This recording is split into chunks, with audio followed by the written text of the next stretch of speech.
छठ पूजा की व्रत कथा बहुत ही महत्वपूर्ण और पवित्र मानी जाती है।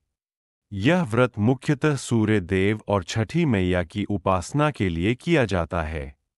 यहाँ छठ पूजा की एक प्रमुख कथा प्रस्तुत है। प्राचीन समय में प्रियव्रत नाम के एक राजा थे। उनकी पत्नी का नाम मालिनी था। उनके पास धन संपत्ति की कोई कमी नहीं थी, लेकिन संतान होने के कारण वे बहुत दुखी रहते थे। संतान प्राप्ति की इच्छा से उन्होंने महर्षि कश्यप से पुत्रेष्टि यज्ञ करवाया।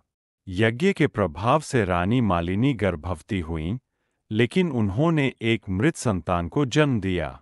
राजा प्रियव्रत इस दुख को सहन नहीं कर सके और आत्महत्या करने का निर्णय ले लिया। तभी उनके सामने एक सुंदर देवी प्रकट हुईं। देवी ने कहा, हे राजा प्रियव्रत, मैं षष्ठी माता हूँ। मैं अपने भक्तों को संतान सुख और सौभाग्य प्रदान करती हूँ। जो भक्त सच्चे मन से मेरी उपासना करते हैं, उनके सभी मनोरथ पूर्ण होते हैं। राजा ने षष्ठी माता के आदेश के अनुसार कार्तिक मास के शुक्ल पक्ष की षष्ठी तिथि को अपनी पत्नी के साथ मिलकर विधि विधान से छठ माता की व्रत उपासना की।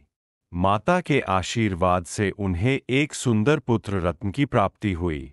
तभी से छठ पूजा का यह पवित्र पर्व मनाया जाने लगा। छठ पूजा की यह कथा सुनने और सुनाने से व्रत का महत्व और भी बढ़ जाता है। छठ पूजा से जुड़ी कई पौराणिक कथाएं हैं।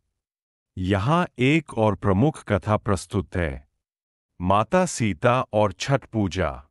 रामायण के अनुसार जब भगवान राम और माता सीता 14 वर्षों के वनवास के बाद अयोध्या लौटे, तो उन्होंने कार्तिक मास के शुक्ल पक्ष की षष्ठी तिथि को छठ पूजा का आयोजन किया।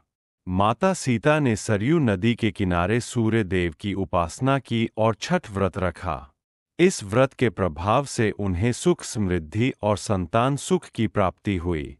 तभी से छठ पूजा का यह पवित्र पर्व मनाया जाने लगा। द्रौपदी और पांडवों की कथा। महाभारत में भी छठ पूजा का उल्लेख मिलता है। जब पांडव अपना सारा राजपाट जुए में हार गए थे, तब द्रौपदी ने छठ व्रत रखा।